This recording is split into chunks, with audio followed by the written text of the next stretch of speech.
Hey, welcome to the Maximum PC No BS podcast. This is episode number 201 for the week of April 26, 2013.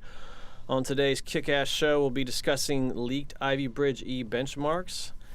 AMD finally unveils its badass Radeon HD 7990. Corsair's 900D has a baby. Ubuntu 13.04 arrives. And the best Windows notebook is... You have got to be kidding me.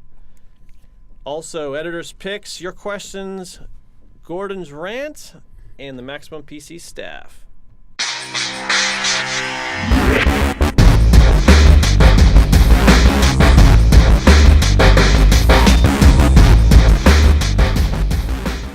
All right, hey guys, thank you for listening. We are all here to give you an awesome show. We will do our best. We appreciate you guys downloading and listening to the podcast. We love the comments, even the ones that are negative. I'm your podcast host, Josh Norem. Joining me today are online managing editor, Jimmy Thang. Hello. Associate editor, Tom McNamara. Hello. I actually changed titles around here. I have editor-in-chief, Gordon Mah Ung. And I have and I have deputy editor, Chris Zele. We forgot to tell you, you've been promoted. Hey guys. Thanks for hanging out. We have one more person here. I usually forget to introduce this person. Let's do it. What the hell? All right, Gordon Mah Ung soundboard. All right, so before we jump into the podcast real quick, I'd like to give everyone some update on our iTunes reviews. So far, we're kicking ass. We're up to 387. So let's give some quick shout-outs here. First of all, we have now these people on iTunes. If you're going to make an account on iTunes to leave us a review, I appreciate that. But please make a name for yourself that we can understand. This guy's name is spelled KUUIP066. So KPU, whatever, right? So 5-star review titled "Congrats on 200 podcasts Maximum PC," and he says this podcast has its ups and downs. A lot of great people have left this great podcast, but I welcome any new member of the Maximum PC podcast with open arms. Thanks, Maximum PC, for the outstanding info on PCs, and thanks for the weird looks I get when I break out laughing because Gordon just snapped at someone for saying something. Here's to another 200 podcasts.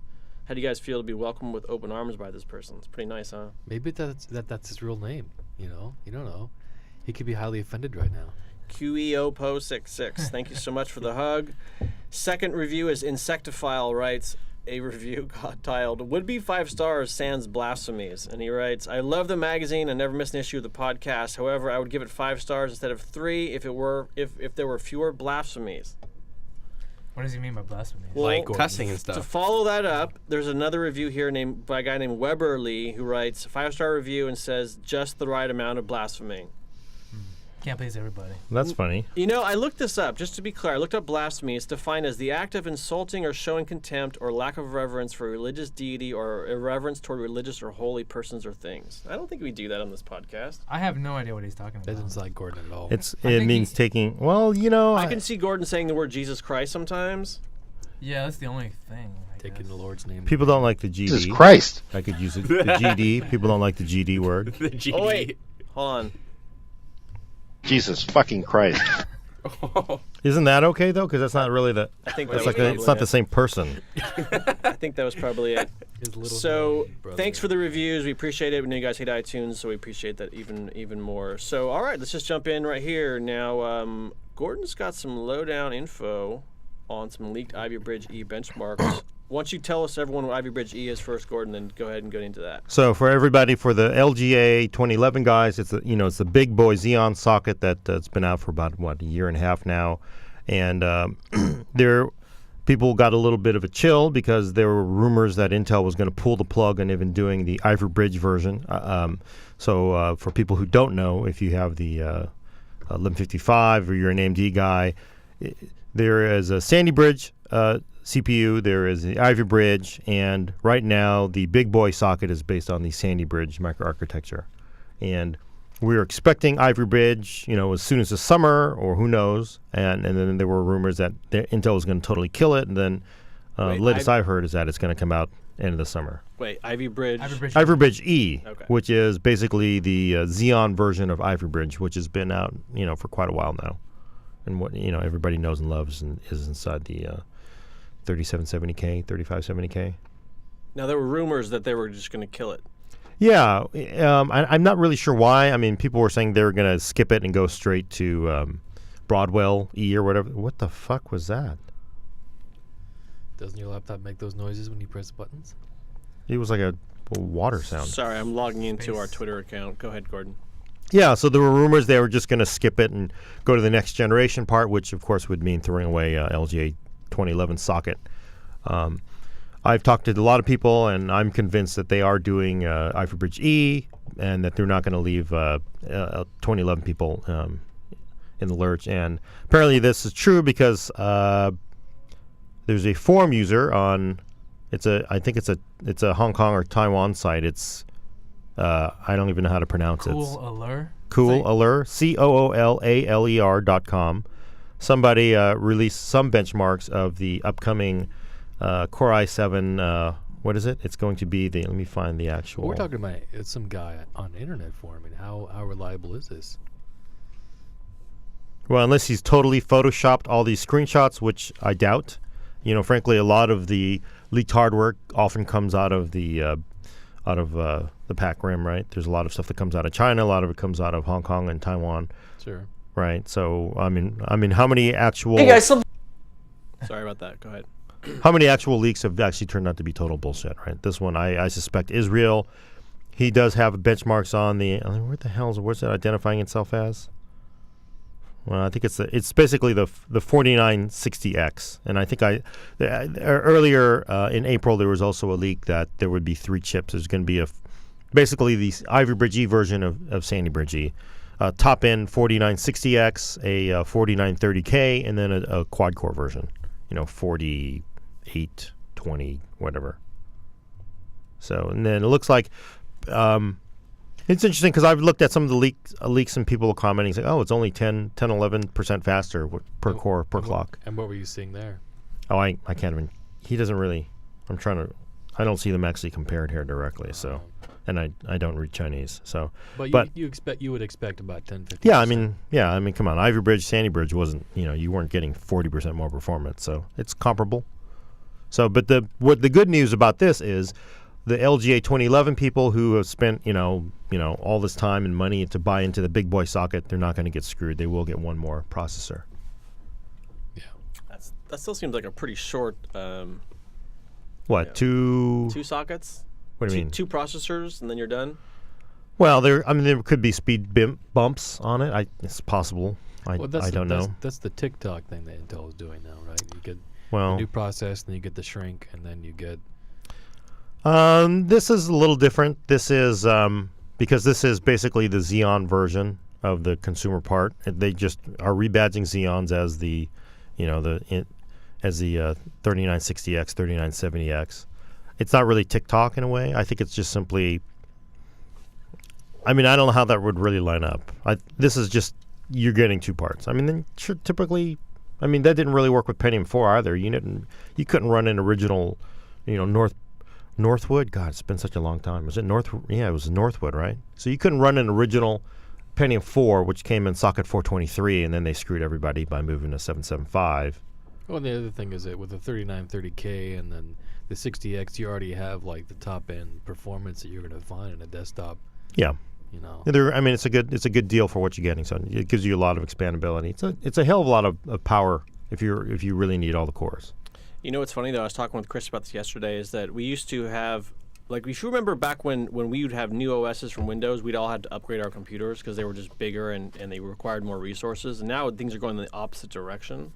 Like Windows 8 will run pretty fast on the same hardware you ran Windows 7 on. If not, it would run faster, I would imagine. It'll boot like twice as fast. Right. So it's almost like in these CPU cycles, these CPU upgrade cycles are getting longer now too. So it sort of begs the question of it seems like our upgrade cycles are also getting a lot longer as well. That's true. And it's going to be actually the next 2 years, probably after Ivy Bridge E comes out, are going to be pretty damn boring. After Haswell and after Ivy Bridge E come out, it'll be kind of a snooze for a long time unless the GPU guys can sex it up for everybody. It's possible the AMD might have something up their sleeve. Yeah, actually, that's why I'm really hoping with their Steamroller, right? They're going to come out with the Steamroller for Opteron. I'm sure they're going to do an FX part based on it, which I'm really hoping they do. I hope it's something to keep Intel's attention on the PC. And on the NVIDIA side, there's that physics developer who's doing like the real-time water effects, fluid simulation. Right. Looks pretty neat. What do you think, Chris? I mean, I wonder if they're really gonna like switch sockets. That's like the biggest thing. Are they gonna like For stick what? with? Are they gonna stick with AM3 Plus for the FX? Like, are they gonna? Yeah, you mean for Steamroller? Yeah. I think they've already committed to Steamroller in AM3 Plus. But after that, things look a little hazy. Yeah, I don't know. It's like you're just keeping the same old socket. How old is that socket? That socket. That's awesome. That's like, as much as people want, the Intel fanboys can talk smack all they want about the AMD parts, but at least it's like, man, they've been running the same socket for what? It's the same 3.5 socket. years? Yeah, same But- shitty socket. But there's nothing wrong with that if you've got this incredible upgrade path, right? You could go with the really crappy AM3 part all the way up to Steamroller if it works. That's pretty nice. Yeah.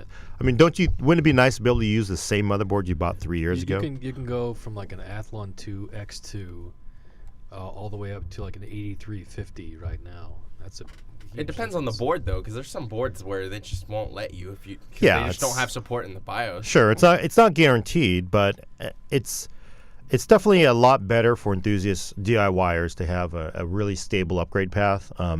Because certainly that you can't say Intel does that. I mean, there was a point where back in the Pentium 4 days, they did a Pentium 4. It was like in a 1066 front side bus. It's like, oh, this doesn't work on this. They went from 533 to 800, and then from 800 to 1066, and then they changed the chipset. They had like, if I remember, obviously this is ancient history, but they had the 925. They had the 925 X chipset, and then that was the 800 frontside bus, and then we're coming out with a 1066 version of the Pentium 4. It doesn't work on 925X, so you need 925XE. So it's the exact same socket, but you'd have to buy a different chipset, a whole motherboard just to run the 1066 frontside bus Pentium 4. So it was like, and they like every other chip, it was like a new socket almost. So you got to give it to the AMD guys. It's nice, although the reason why Intel can move sockets all the time every other year is they can. People move with them. AMD, if they tried to move sockets every other year, they'd probably lose a lot of their support from motherboard vendors because they'd be like, can't you use the same damn thing? We have to redesign everything. So, Well, if the motherboard vendors would actually probably want to have different sockets, because then people would have to like buy new motherboards. that's true. What is the supply and demand? Because I mean, you could issue? have the same motherboard. You could have the same whatever ASUS or MSI board. You could have that board for like 3-4 years, and you're not investing into a new board, so they're losing out $200. Yeah, I mean, the motherboard guys do like new chipsets. They like new things to sell motherboards all the time. But if you are an end user and you are using the same motherboard you used in 2009 or 2010, and it's 2013 or even 2014, that's pretty sweet for an upgrader. Yep. I see that you're in the vendor's side there, Chris. Yeah. You're saying they have a shitty socket? I mean, come on, dude. You're saying your engineering pedigree shows you that the socket. He's saying old school. It's like it is pretty damn old. ancient. It's 4 years. It's 4 years old. It's a 4-year-old socket. Like, And the pins are in the CPU, for God's sake. That's cool, man. You guys, didn't you have a bent CPU pin not too long ago, Tom? Yeah, it was a bent motherboard Yeah. pin Okay. on an Intel board. Yeah, it's in the CPU socket. Yeah. Yeah, it's a major pain. Gordon, in the ass. could AMD be limiting themselves by not changing the socket? Yeah, they definitely could be limiting themselves, but I mean, frankly, I don't think that's what's holding them back in performance. It's not that they're stuck in AM3 Plus. I think it's they don't even have a fab anymore. They have an outsourced fab. Used to be part of them. They don't have the engineering resources of Intel, so that's probably the big issue. And then they do have to have stability. They just can't tell everybody to throw everything away every other year and start all over again. So Yeah, when it comes to design, they're not able to iterate as quickly and as well as Intel, because they can't just throw something into one of their fabs and see how it comes out and then say, yeah, we need to tweak this and that. It's a longer process. but I think for AMD it probably works out because obviously the big problem is the desktop PC market has been pretty flat for mainstream sales, so it probably doesn't hurt them too bad. And their GPU department seems to have been doing pretty well financially. Yeah. You know, Well, I don't know. I don't know. Have they broken their numbers out? Like, that's why I say seems. Well, Yeah, the GPU they- side's doing better than their CPU side, that's for sure. Yeah. yeah. Speaking of AMD GPUs, this week was a pretty big week for AMD, although it's been funny to watch the reaction. I'm sure you guys have checked it out too. You know, AMD released the HD 7990 this week. The embargo lifted 2 days ago. Yeah, I it's, think. it's the official reference 7990 this time. Yeah, this is the board they showed off about a year ago. I guess they kind of flashed it at a press conference by mistake, quote unquote. And then By mistake. yeah, did you hear that? They said Yeah, that like the a guy year was ago. reaching. He was at some conference and he was reaching for a board and he grabbed it and it was like, oh shit, and he like put it down. What is this doing here? Yeah. Yeah, why did they even put that there? I don't believe that. Yeah, but and this is the card we all thought existed since over a year ago after HD 7970 first launched, and then there was even I went back and looked through the Maximum PC articles at the time, and then when the GTX 690 launched in May of last year, exactly a month from now, exactly 1 year from now, in that article it said we're waiting for the Radeon card, should be released very soon. Yeah. Never was released. So, anyways, yeah. So HD 7990 is real. It's out, just in reference form. So we're waiting to see what the retail boards look like. We have not been able to get a hold of a retail board. It's still, even though the embargo has been lifted, it's still kind of a barely formed card right out of the oven. There's no retail cards yet. Drivers are still beta. So, how does it differ from the other 7990s we've seen? So it's funny because we AMD's made some pretty good. They've made quite a bit of progress, and it seems like our interpretation of the situation is that AMD didn't come out with this card until they really could come out with this card. There's speculation on the internet ranges from. So when the GTX 690 came out last year, it was really quiet. It was really fast. I mean, it was pretty much, hard to fault. So at the time, AMD's heat and noise situation was much worse than theirs. So it seemed like they really couldn't come out with an alternative that was viable. So they just sort of sat on it. That's probably what happened. We don't know for sure. And then in the wake of that, the power-colored Devil 13 came out as a dual GPU alternative with the HD 7970, and that card was exactly what people would think that card would look like. Fucking huge. 3 slots. 3 slots, loud as hell. I mean, so loud. Like, I mean, shit you not, when we were testing it here in the office, Gordon would be like, I'm on the phone, And he's like 50 he's like feet 20 away. feet away from it. It was so loud. It's really, I mean, it's just ridiculously loud. It's probably what, we made a comment that it'll probably go down as the last super loud card we will probably ever see. Hopefully. Yeah, and you could feel the heat coming Yeah. out the card even when you were like several feet away, like at the keyboard, with the side panel open. Yeah. Well, I But sat it's like 3 feet away from that test bed, and I was just like, man, this is like insane. Like I'm Really? sitting here, and like I can feel the heat like just coming off that card, and I'm like, yeah, like 3-4 feet away from it. But the chassis was open. The though. chassis was open, but Three- still, that's a lot of heat just to radiate 4 feet and like hit me. But what really changed though between the Devil 13 and the 7990? So the Devil Because- 13 also required 3 8-pin power connectors compared to just 2 for the 690. I mean, it was twice. It's just that card costs the same amount of money as GTX 690. You'd have to be a complete. You have to have some sort of mentally. You have to have some sort of mental imbalance to buy that card over the GTX 690. Basically, if you buy that card, you're an asshole. Well, I think it's We religious. gave that one It's away, mostly religious reasons at that point. But Yeah.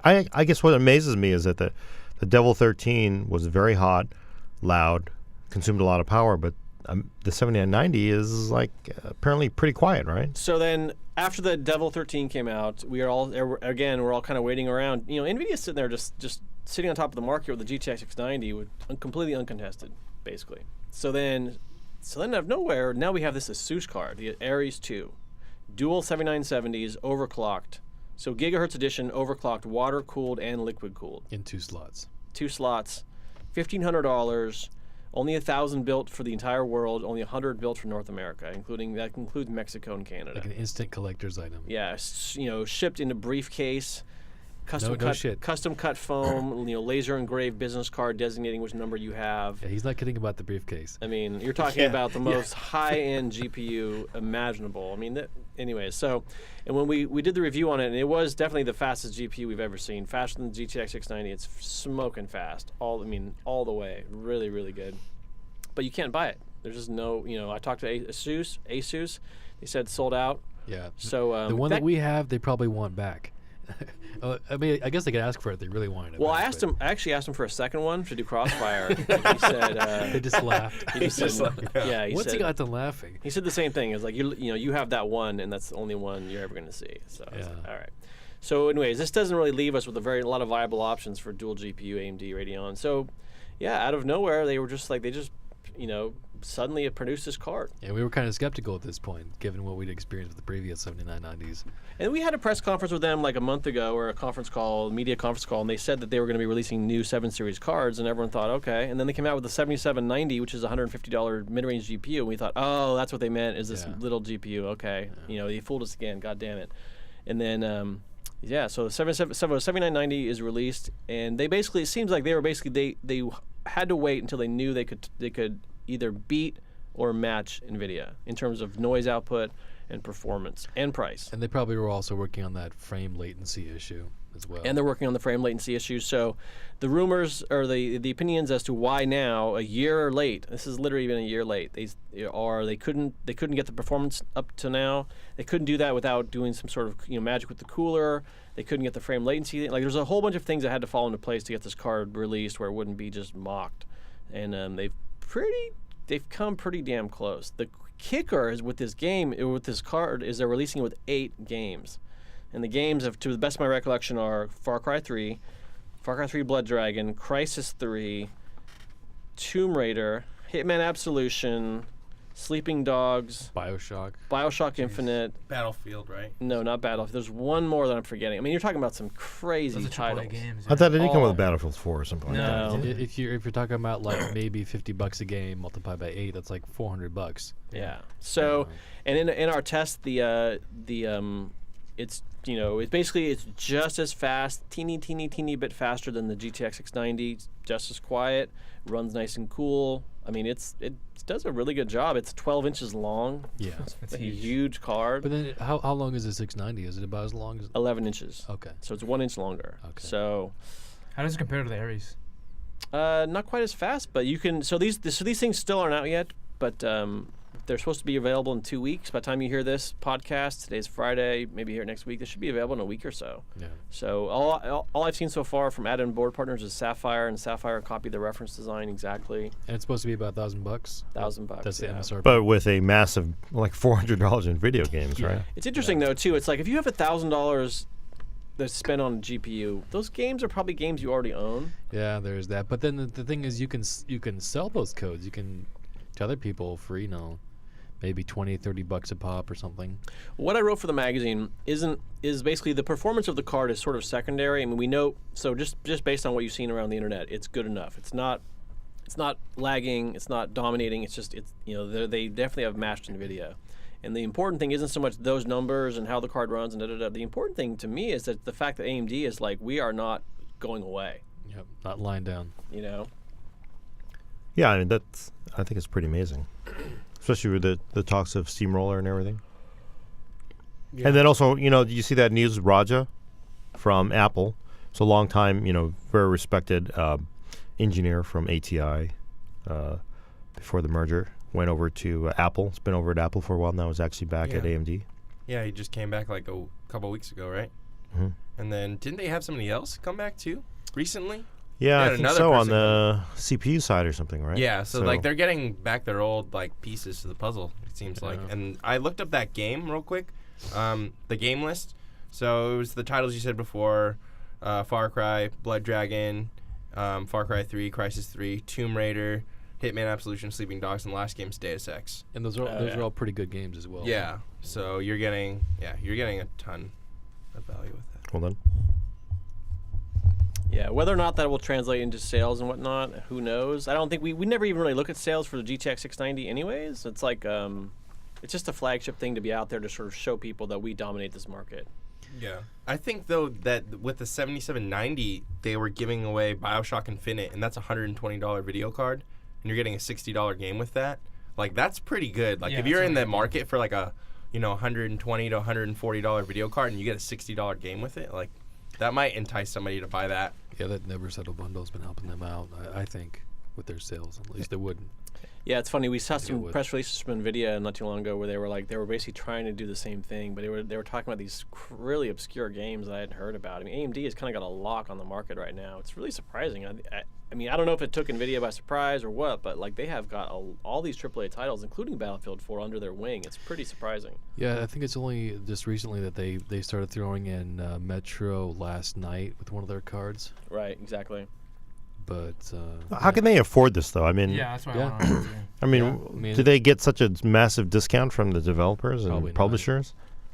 Hard to say. I mean, I'm sure they're not paying full retail for them, and they are older games at this point, but still.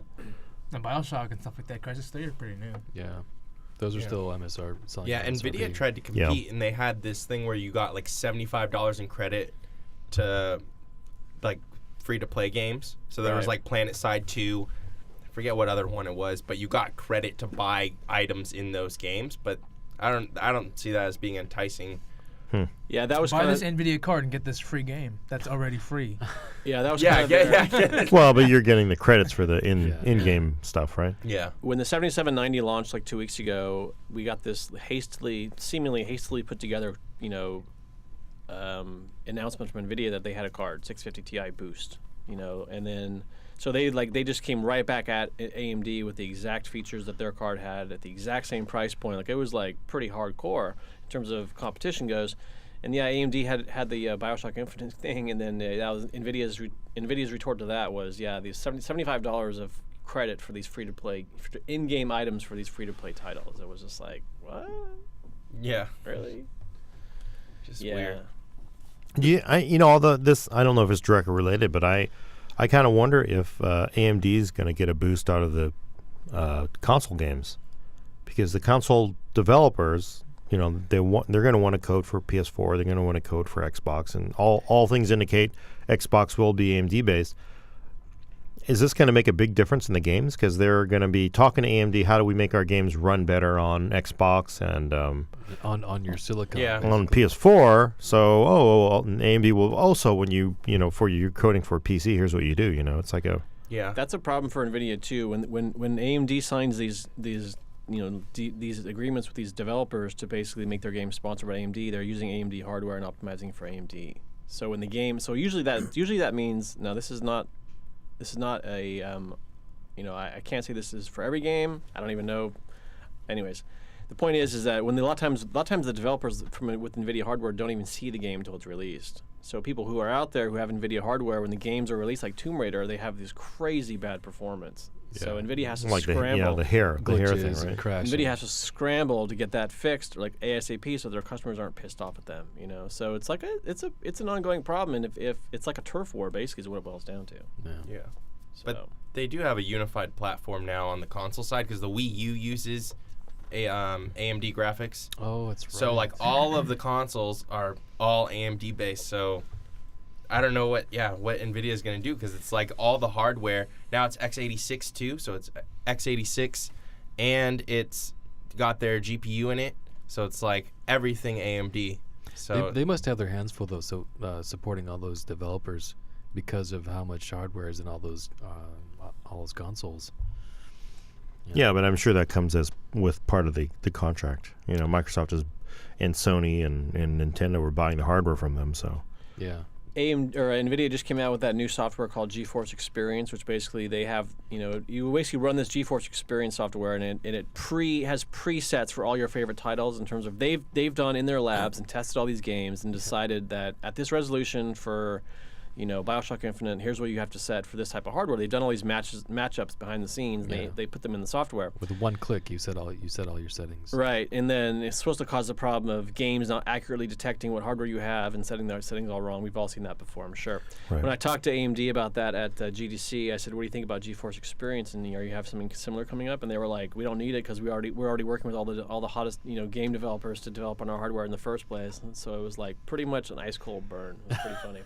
Yeah, I was talking to Logan over at PC Gamer, and he was pretty impressed by the GeForce Experience stuff. It's got to take a lot of work. I'm not sure if it's worth it. You think so? I don't know. I mean, you have some guy sit there. He actually runs through the game, does all the settings, analyzes the visual quality, saying, look, you don't need to run 8XA and this, that, and that setting. This will look 95% of the highest setting in the game, but give you 25% more performance. They got to be benchmarking and tweaking like all day. Yeah, I long. think it Seems. Yeah, but there aren't like 5 million games coming out every day. So I can imagine this overhead view of this sweatshop somewhere in the third world, which is it looks like a LAN party from hell, with all Well, these you need like a dozen super different low computers, paid you know? workers lined up just running. I mean want to the- say they do it in for- Russia. When I was there, I think they actually had Russian guys do it. did they? think Because I remember way back in the Enforce days, they just had they'd have like 1 million machines set up, and they would crank through them to make sure they work right.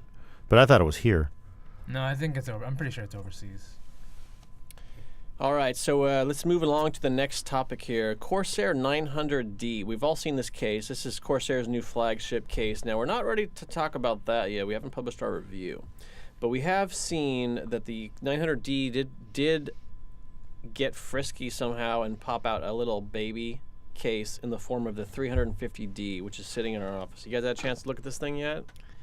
Not as close up as I would have liked to just yet, but basically what the thing is it's a micro ATX or ITX version of the 900D. Also, similarities to the 550D and the 650D with the brushed black aluminum in the front, and I think it has a side window.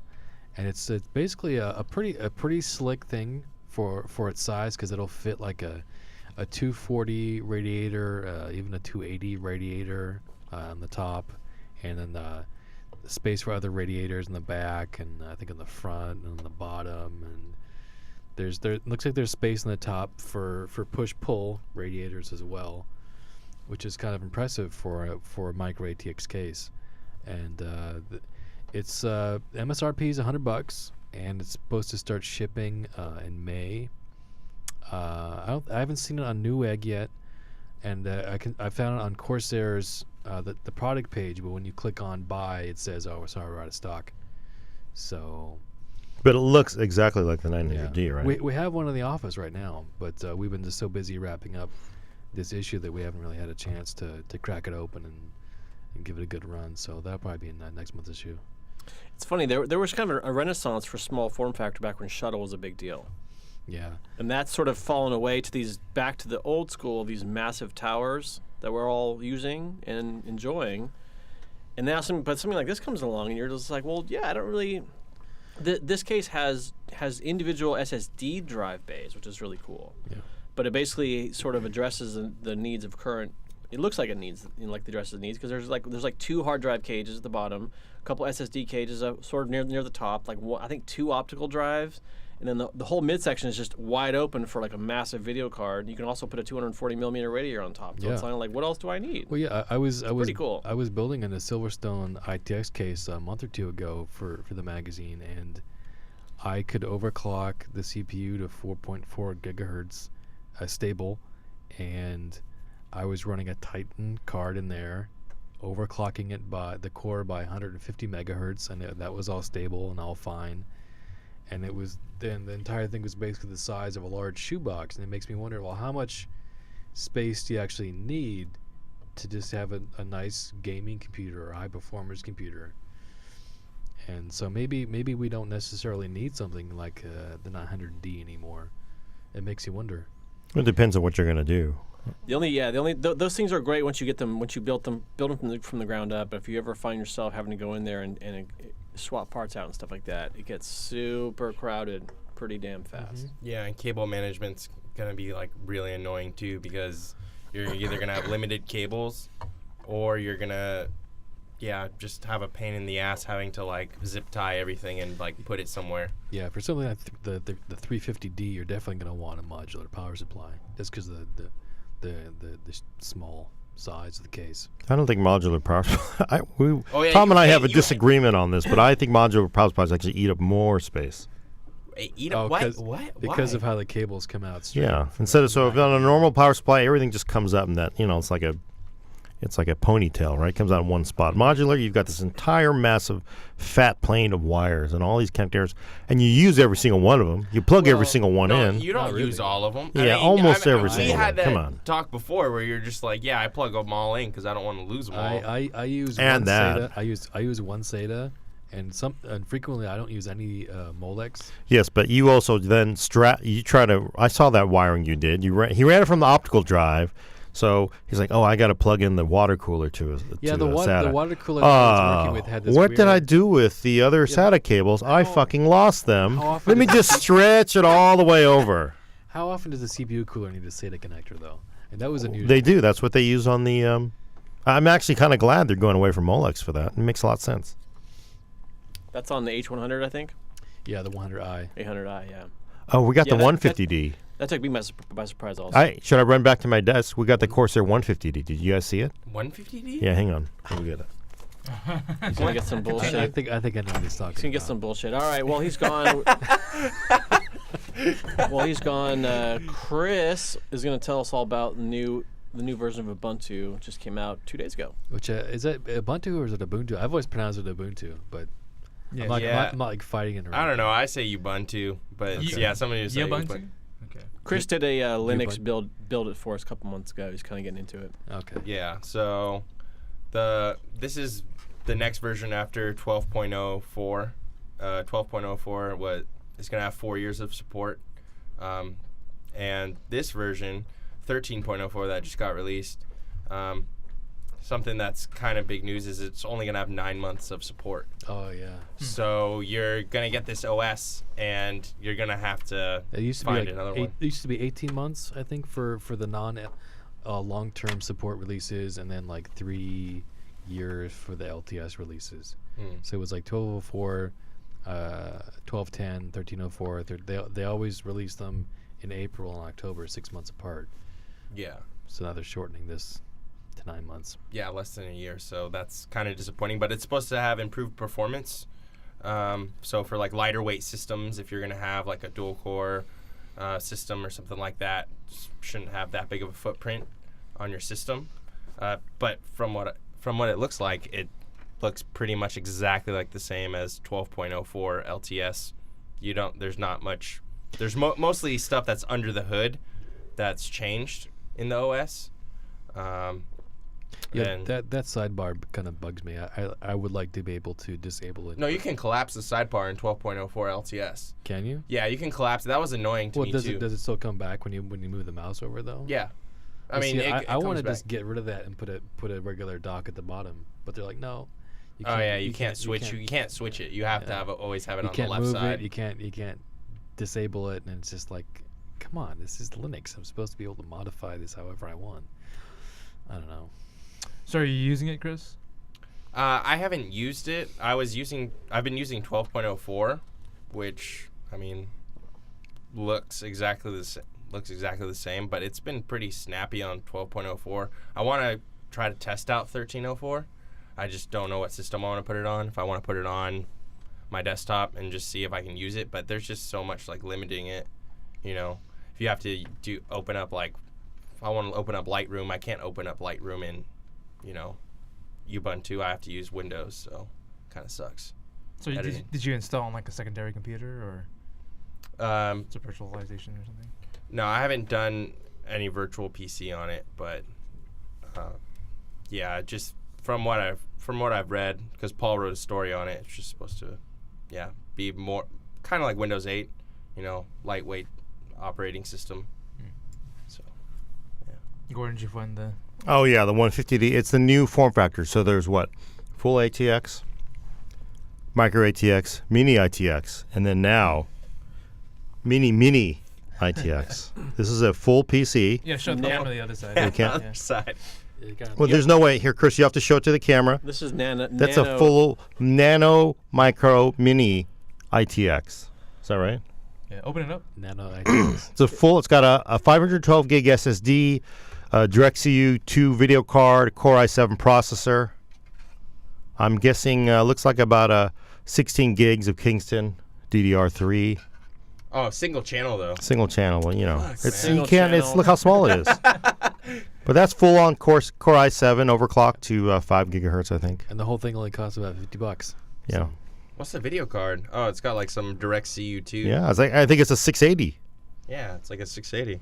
Yeah, this is actually a Bandless. Chotsky toy that Asus had. They had a bunch of the media down recently for something I can't talk about, and they gave these away, which is really cool. I was telling them they should sell them. Yeah. Yeah, we actually had to assemble it ourselves mostly. Some guy on Facebook sent us a message, and he's like, "Can I have it?" I said, Nah. We only have one, so.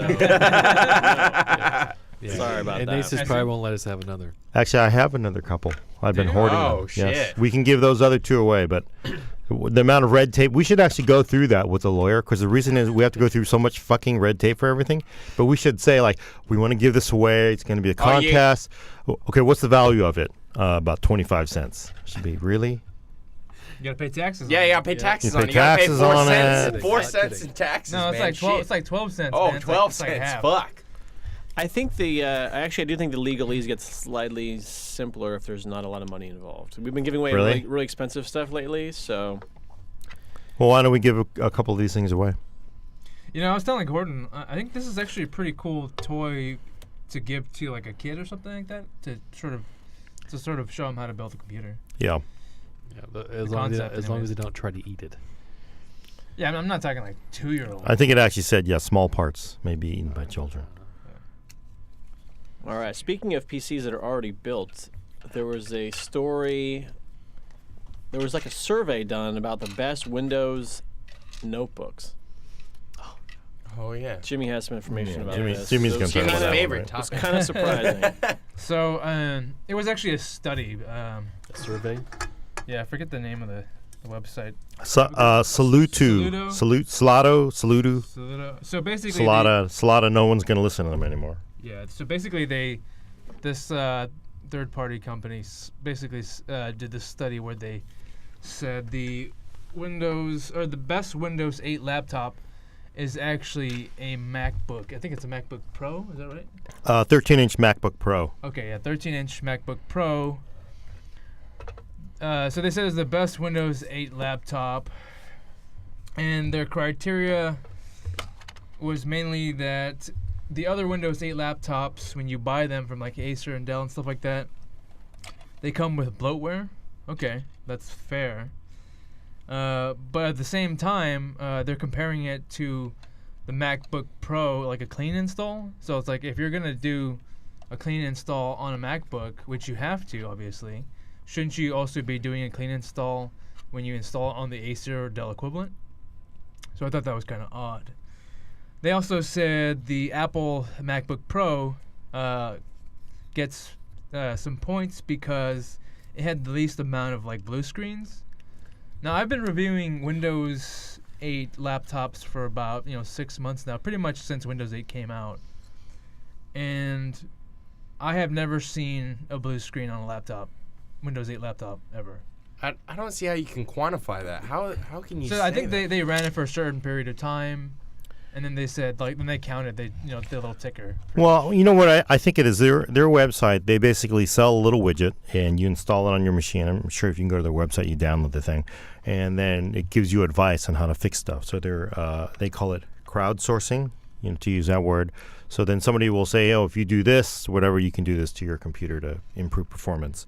And at the same time, they're also collecting information on your laptop, like, collecting the mini dumps and the like, see how many crashes it's had, what's causing them to crash. This is openly collected information, yeah? So, well, I'm sure as part of you running their software, you agree to send them. This is anonymized data, right? Who really cares if your people know your HP laptop crashed or whatever? But so I think that's what they're saying. We have this much data.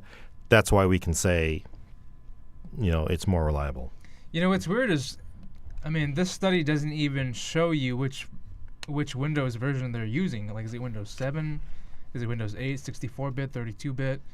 XP? We have no idea. It doesn't. Well, if say. it's a survey, a lot of the time people don't even know. Is it a survey? I think it's a study. Is it? Yeah, I think they graded it themselves. I think. Yeah, but I think it's based, if you look at it, it's based on the data they have, right? What's interesting to me is the number 2 laptop in that survey cost $429, which is almost a third of the price of the number 1, the MacBook. See. Ongoing analysis of huge. Yeah, so people who opt in and run this app, although I've never heard of this place before, you could definitely say I mean, it is fair that they have this data, but it's also these people have to opt in. You have to actually install this damn thing in order for you to be part of this. They also say they take the into data, right? account like boot speeds, right? How does that work? Well, they're just recording that, I imagine.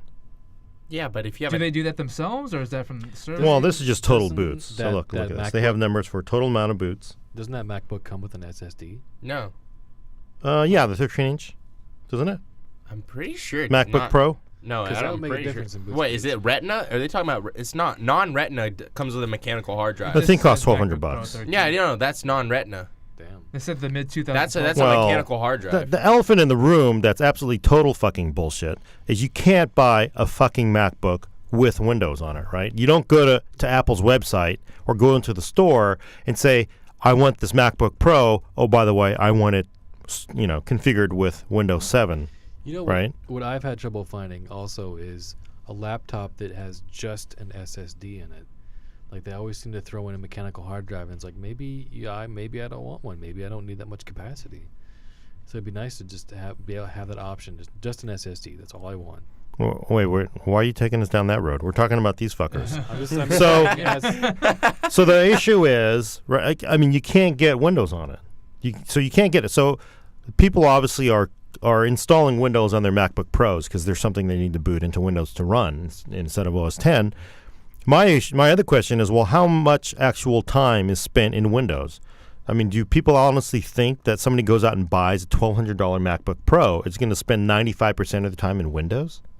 I mean, that's got to be like very rare. I'm sure there's people who do that, but it's got to be rare, yeah, right? What would they be using Windows to run? I guess is the question. 'Cause I think it's a There's lot plenty of of things you can't get in OS 10. a lot of programming stuff. they already have Adobe. They already have Office. There's shitloads of stuff you can't get in OS 10.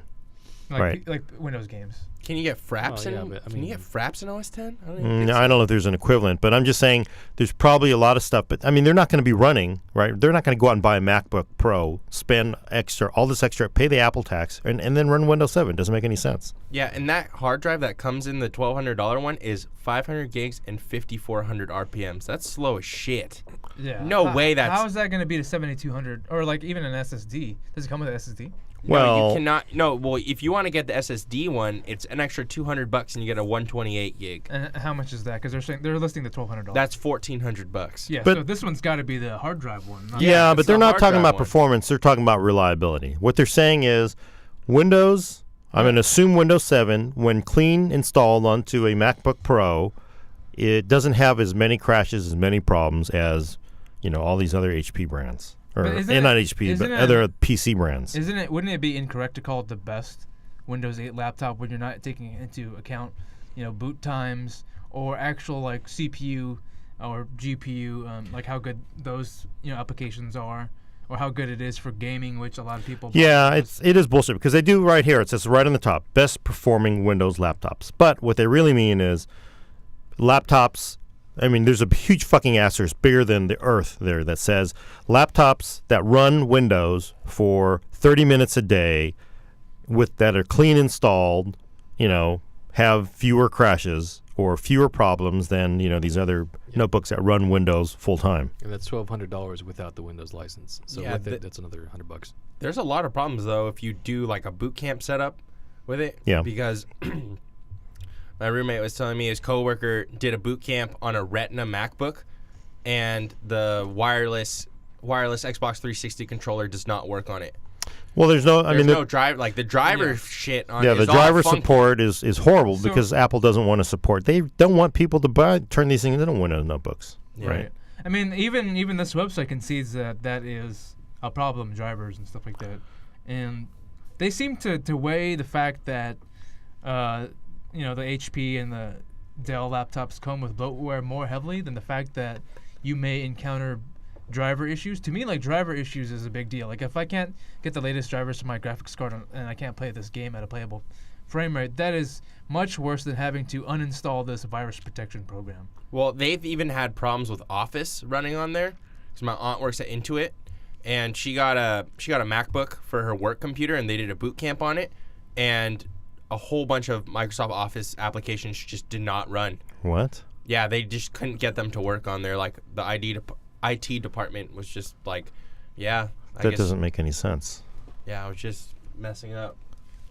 Here's one thing that in that survey or whatever that got me really upset. So they put this in the win column for the MacBook. They said some people think Mac users look smarter. So if you've ever looked for an excuse to buy a MacBook, now you have it. Like, how can you give that? How can you put that in the win column? That's very subjective. That's very, like, what are you basing this on? Like, I mean, like, if you want to argue that the MacBook features a cleaner design, it's lighter, more portable, that's fine. You know, like, you're entitled to that opinion. But to say that, like, oh, you should get this MacBook is a better Windows 8 laptop because it will make you look smarter. That's retarded. We've actually when you mentioned Yeah, when you mentioned this before, I thought you were talking about the results of a survey, but they're just saying some people say that it makes you look smarter. That's really where is this? It's right here. The conclusion. And some people think Mac users look smarter. There's no citation for this. There's no data here. It's just bullshit, right? We know it's the whole thing is bullshit because what they want is they want to get attention, and they have gotten attention because we're talking about these fuckers. They got on, everywhere. We're talking about them. PC World talking about. Everybody's talking about them because everybody's like, yeah, what a crock of shit. And they know it's a crock of shit, but they are getting exactly what they wanted, which is free publicity. I'm open to it. Like, if you want to do some like head-to-head testing and do some SSD speed testing and graphics performance stuff, I'll listen to you. And if you want to say like it's lighter, it's it's more portable, whatever, that's fine. If you want to raise those points, but don't. Or there's say no Metro. Yeah. Yeah, but don't say like, oh, if you get this one, you'll look smarter. Yeah. You'll be able to blend in more with the hipster crowd. You will be that fucker in the coffee shop who has the MacBook that everyone else has, and you will blend in. It's Chris's new favorite word. All right, we're going to be moving on to some reader questions here. So the first, this is actually came into our Maximum PC email account. This is from a gentleman named Douglas Appelt.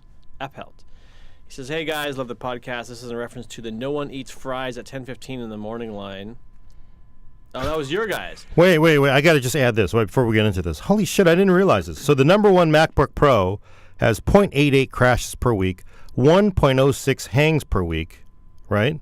0.01 blue screens, 1/10 of a blue screen, okay? But the number two, an Acer Aspire E1571, has 0.74 crashes per week and 0.4 hangs per week. Isn't that fucking lower? Numbers. All right. Sorry, go ahead. But it makes you look smarter, so that outweighs anything. Yeah, it makes you look smarter, so you have to get it. But Gordon's actually reading this. If you guys can see this on the video, Gordon's actually reading this article on a Surface. So what, if you go out into the public, or you have a Surface, what does that make you look like? Different. Or like, what is that in your hand? You're thinking different? No. What it is like, okay, man, give me your iPod, or I will shoot you.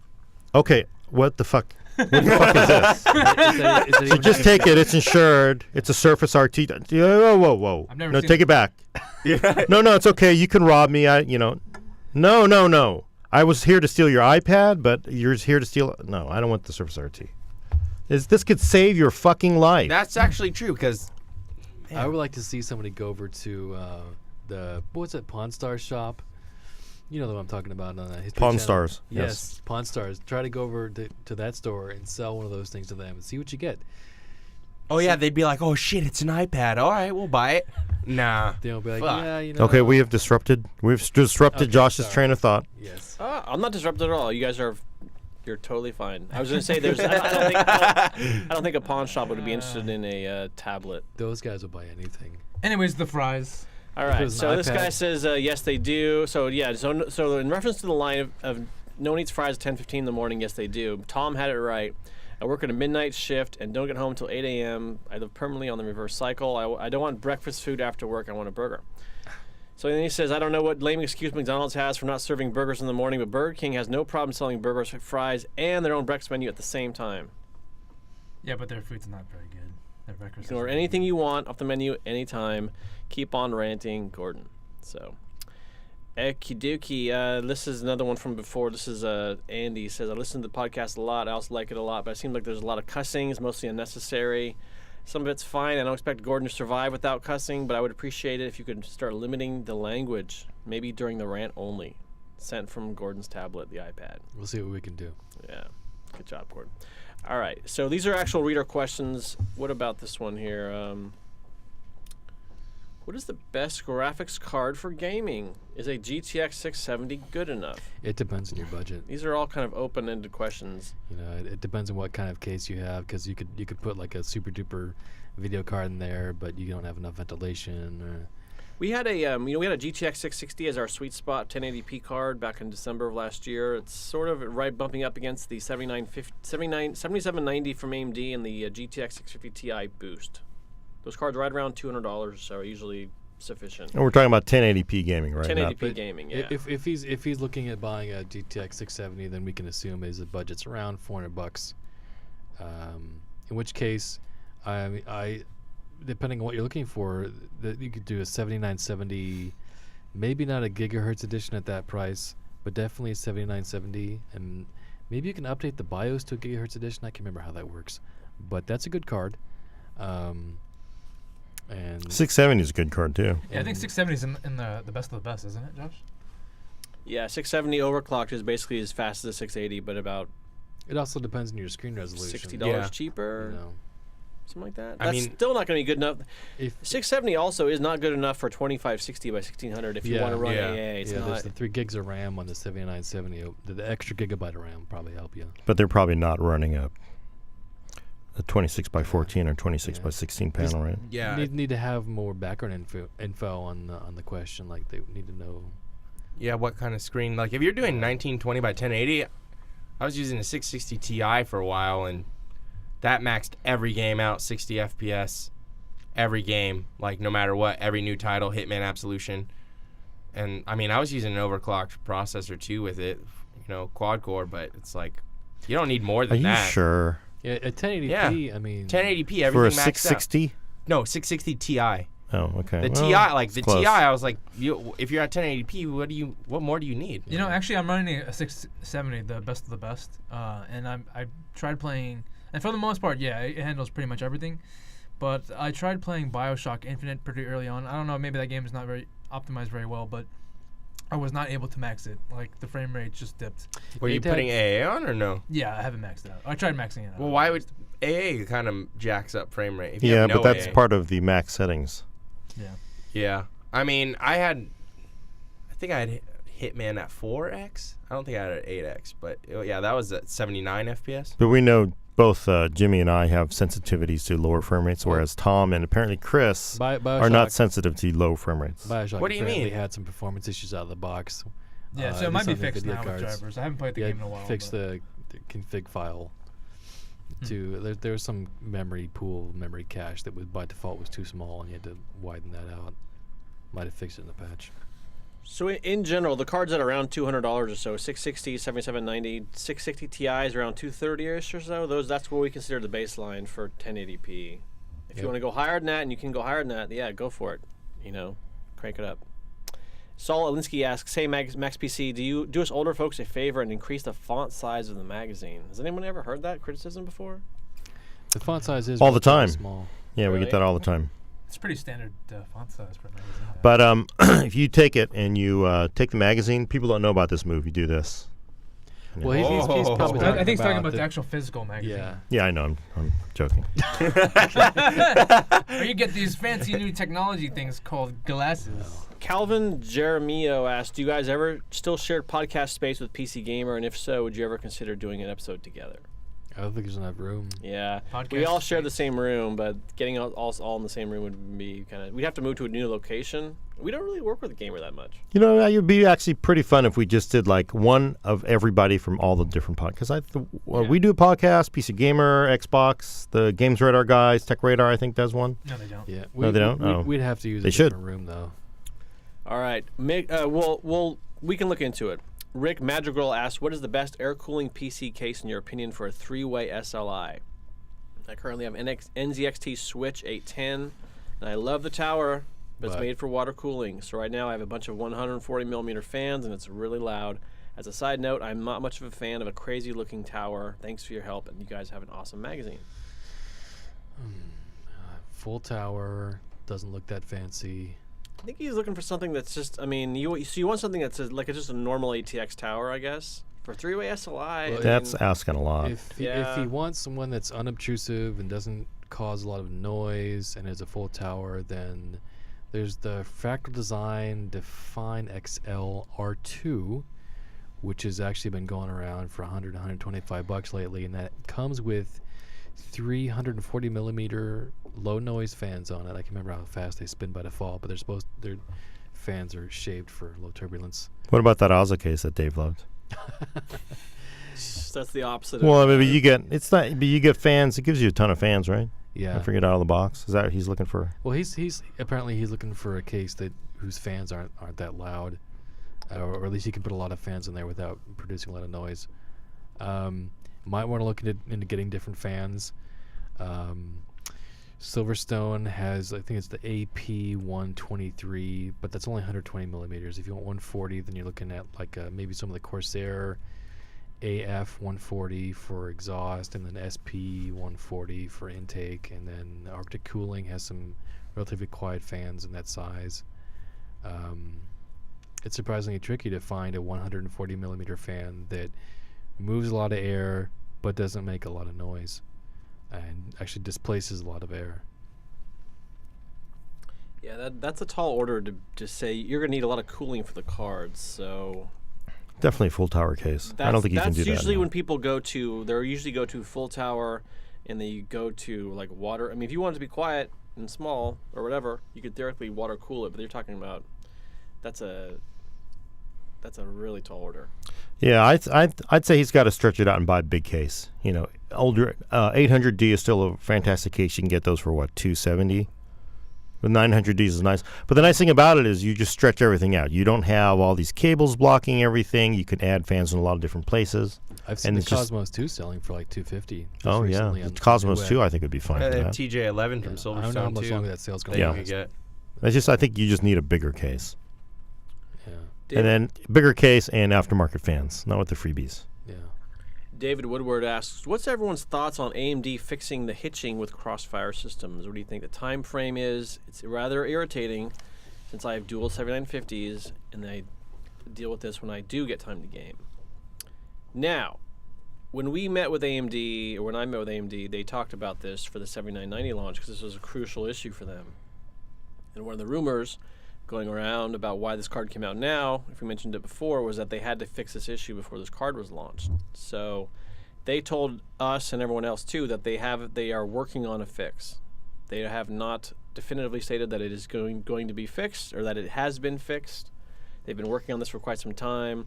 And there is a prototype driver floating around out there. They sent it to us. We haven't had a lot of time to publish results on it, basically. And just to back up one step, too, for those who are not aware, does somebody want to explain the microstutter problem? Well, usually what NVIDIA does with their SLIs, they use this hardware-based frame metering thing where the frames, the coming out of the buffer don't overlap. And so when they overlap, as they do on some situations with AMD cards, you get this sort of hitching animation effect, which does not show up in your frame rate results. So you look at Fraps and it'll tell you, oh, you're still getting like 60, 70, 80 frames per second, but you watch what's happening on the screen, and like that this is not a sustained frame rate that I'm looking at, and that's because you get these overlapping frames called, I think, runt frames. Yeah, it looks... So basically what AMD is doing is they're doing a software-based frame metering thing. Yeah. It looks weird because you'll be, like you said, it'll be, say, at like 50 or 60 FPS, and then you're like, shit, that looks like 30. Like that 30 or 20. Like, it looks really choppy because of that. Yeah. So. Animation doesn't look as good either. So. AMD is taking a little bit of a hammering right now for the 7990 results. Our tests showed that there was still some issues, specifically with Far Cry 3. A little bit with Crysis 3 also. We basically did a thing too where we basically did the frame time capture from Fraps where it tells you the interval between frames.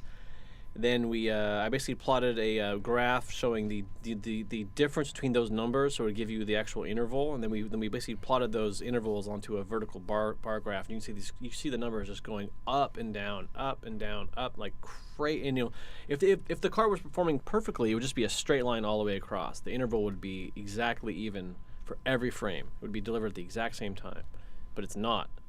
So.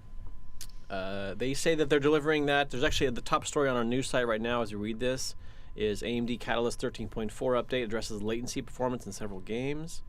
So I guess that's actually a different issue. Never mind.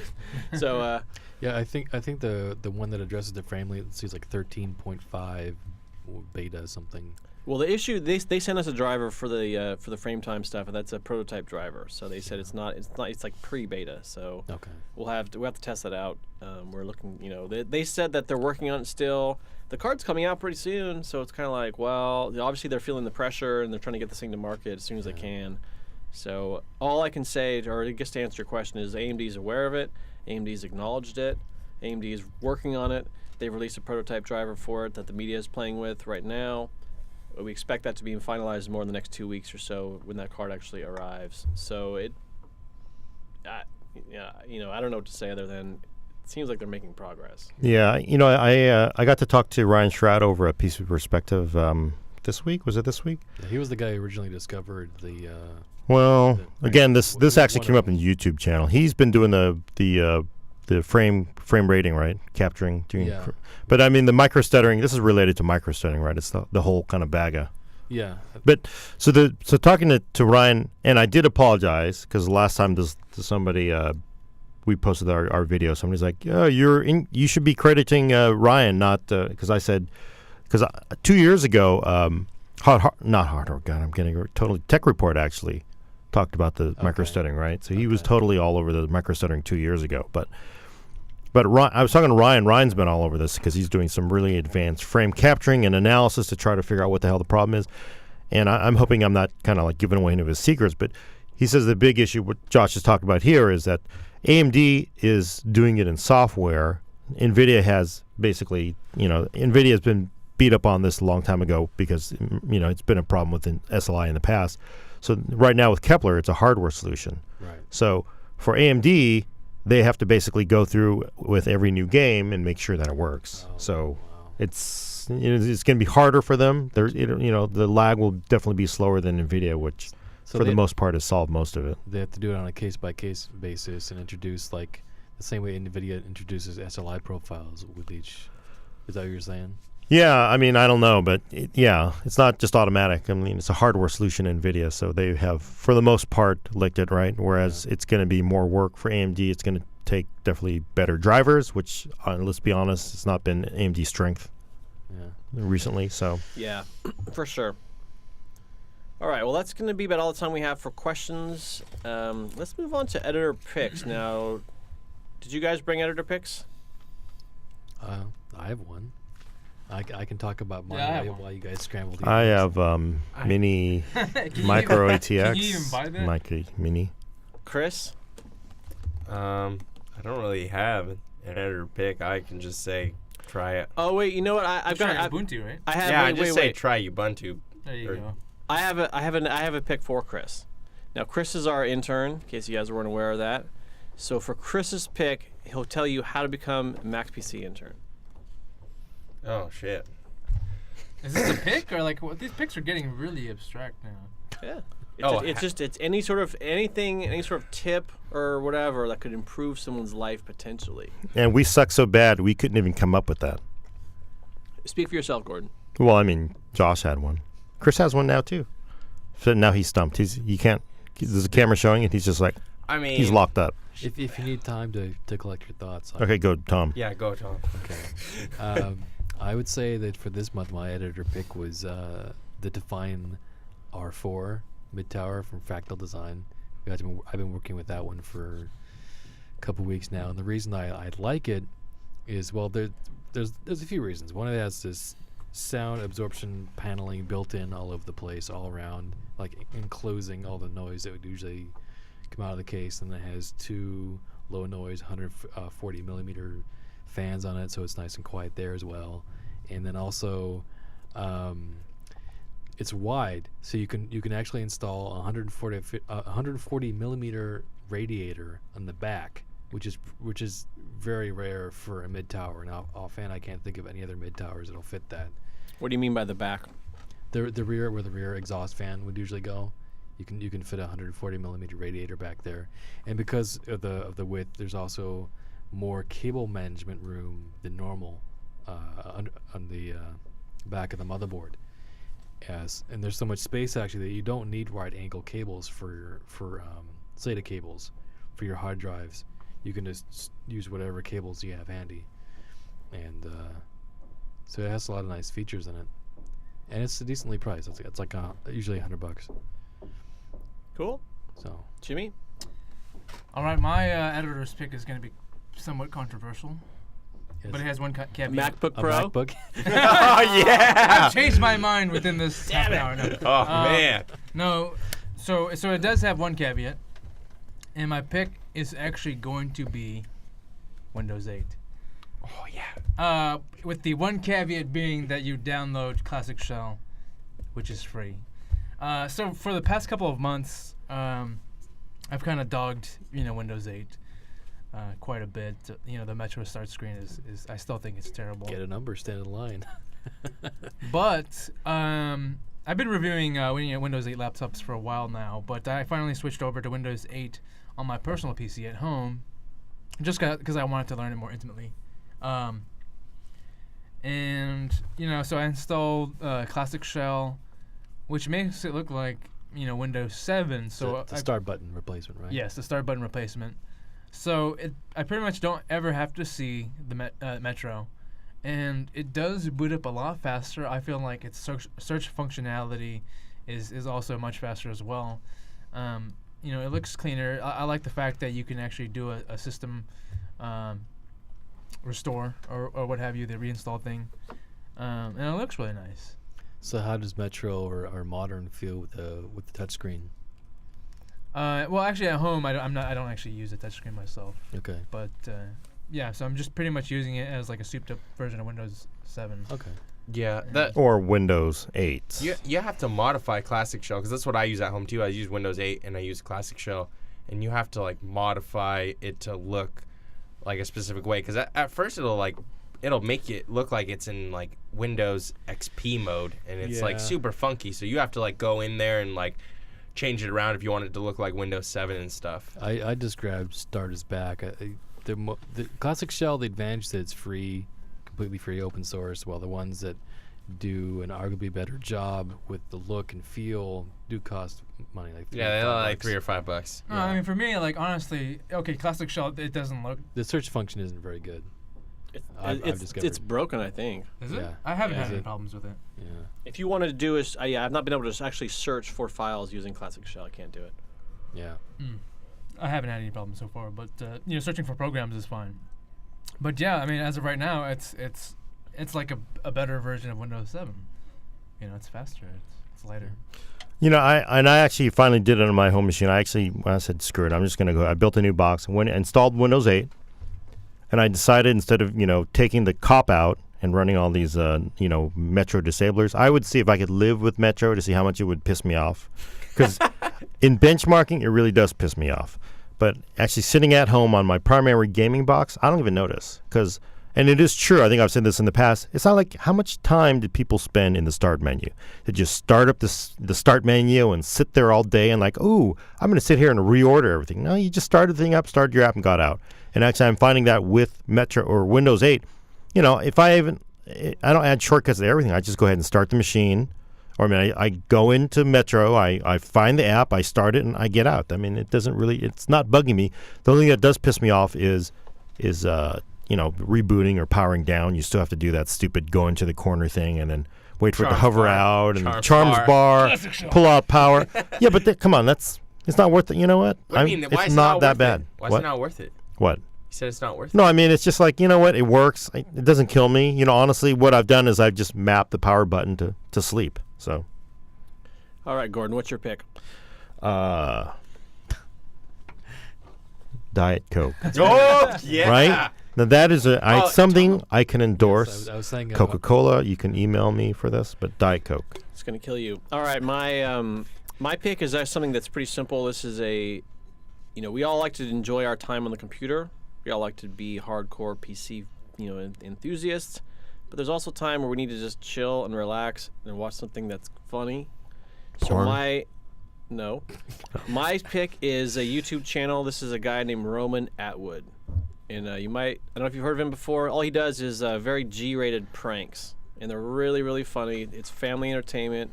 He has his most notorious prank is he basically has a water bottle that he pokes a hole into the cap, and then he holds it over his crotch and basically turns his back to people and starts squirting it, I've seen that. basically right in front of the cops usually, and the cops are all, "Hey, asshole!" and they grab. So he has this whole series of. There's one where he does it in front of this guy's Ferrari, and then the owner shows up. They're all really, really funny. Does anybody get hit in the balls? The guy gets really, really upset, to put it lightly.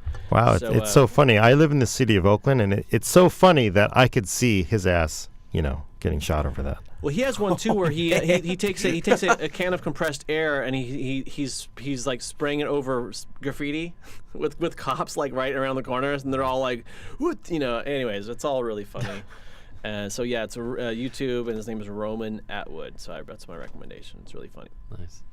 All right, so we are going to get into Gordon's rant now, but I'd like to preface Gordon's rant by showing you all that Gordon has met his match. Uh-oh. Oh, man. Gordon's met his match, and this is just going to set the tone for Gordon's rant. Now, this is you probably heard of this before, or if you haven't, you're in for a treat. This is the Insane Delta Gamma sorority letter, and this is a letter written by a sorority president to her, whatever you call the people in her sorority. And she was not very happy with them for how they've been behaving at their matchup events, and et cetera, et cetera, et cetera. So she wrote this long letter to them, in all caps, screaming at them. And then it's been reenacted by Michael Shannon here on Funny or Die. So we're going to play. Michael Shannon. Michael Shannon. We're going to play this is about a 5-minute clip, so we're not going to waste 5 minutes to do that. We're going to kind of start it in the middle, and just sort of let you get a flavor for it. This will get Gordon in the mood, hopefully, and he can sort of look at his notes here and get ready. All right, so this is where she's complaining about how they're behaving with their other fraternities. Here we go. We're just gonna start listening. Like boring sororities. Oh, wait, double fucking newsflash. Sigma Nu is not gonna wanna hang out with us if we fucking suck. Which, by the way, in case you're an idiot and need it spelled out for you, we fucking suck so far. This also applies to you little shits that have talked openly about post-gaming at a different frat. In front of Sigma Nu brothers. Are you people fucking retarded? That's not a rhetorical question. I literally want you to email me back telling me if you're mentally slow so I can make sure you don't go to any more nighttime events. If Sigma Nu said, yeah, we're gonna invite Zeta over, would you be happy? Would you? No, you wouldn't! So why the fuck do you do it to them? First of all, you shouldn't be post-gaming out of the frats. I don't give a fuck if your boyfriend's in it. You don't go! You don't go! And you especially do fucking not convince other girls to leave with you. Rebecca! You say in your whiny little bitch voice to your computer screen, I've been cheering on our sports teams at all the sports. Doesn't that count for something? No, you stupid fucking asshats! It fucking doesn't!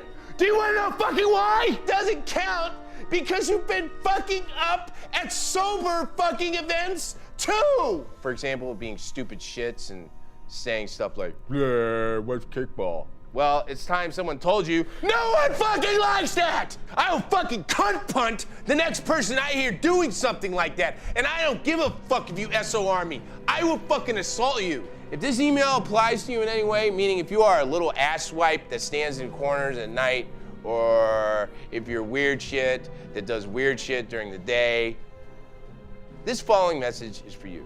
Do not go to tonight's event!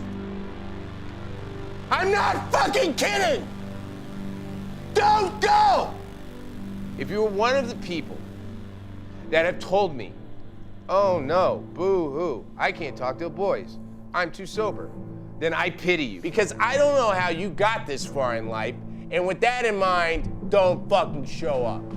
Unless you're going to stop being a goddamn cockblock for our chapter. Seriously, I swear to fucking God, if I see anyone being a goddamn boner at tonight's event, I will tell you to leave. Even if you're sober.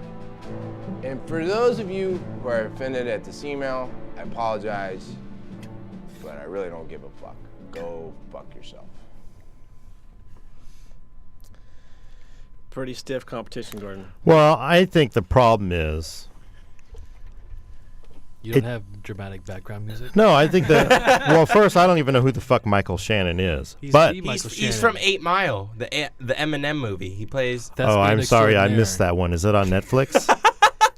Yeah, I missed. It's not on. I don't have Eminem movies in my fucking playlist.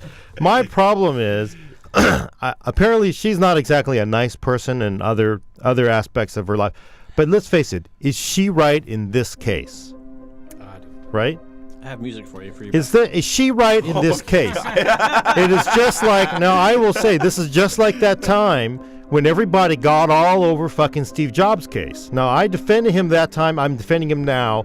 It's that time some fucking journalism student emails him fucking like, I'm sending email to steve@apple.com, right? Fucking Steve gets that fucking email on his iPad. And she writes him, and then she writes him, and then finally she's like, you know what, I'm not going to pass my fucking journalism class because you're not answering me, right? That's not a good call. So he basically comes out and says, that's not my job. When he should have come out and said, go fuck yourself, right? But he was right. And she may be right because all of her sorority, whatever sisters, I don't know this fucking whatever Greek shit, they could be fucking shit up, right? If you're going, now the example I gave to Robin, she came over from MacLife, she's like, what does this mean? I said, it's like, the example is, I go to Chris's house for his party. We're at his apartment, he's got all the IKEA furniture, I'm standing there looking bored, and I'm like, damn, this is boring as shit. Hey Josh, are you going to Jimmy's party later? Because this one fucking sucks. And Chris is standing right there. Now that shit's fucked up. Now she's right if those are fucking people up that way. That would be like standing in our work area and looking at the Macs at MacLife and talking about them. Right. Well, no, we that's already different. talk about Apple shit all the time. Like we're always like, oh fuck Apple. That's different. No, I mean in a good way. That's post-gaming. That's post-gaming. You do it later. You talk about them later, like on the podcast. But what I'm saying is, I think she's right. I mean, she may be totally not nice in other aspects of her life. It doesn't sound like she is. And they've already drummed her out of whatever Delta Gamma Tango, right? But it doesn't matter. I mean, I think she may actually be right, and those other whatever her frat sisters ought to think like, maybe we are being a bunch of, whiny people, to use nicer language. Do they deserve to be cunt butted? I have it. Well, but you know what I have? Is I have my own fucking YouTube clip. I have my own YouTube clip. Where's that? Let me see if this thing works. Here, give me that. We're gonna. Oh, wait, does this thing even have line out? Yeah.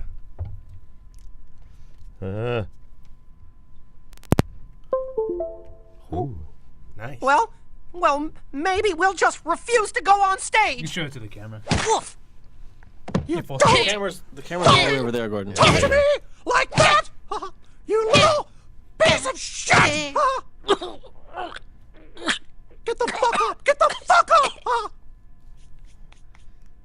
Now, Gordon, no one can see do that. we have a problem? No, sir.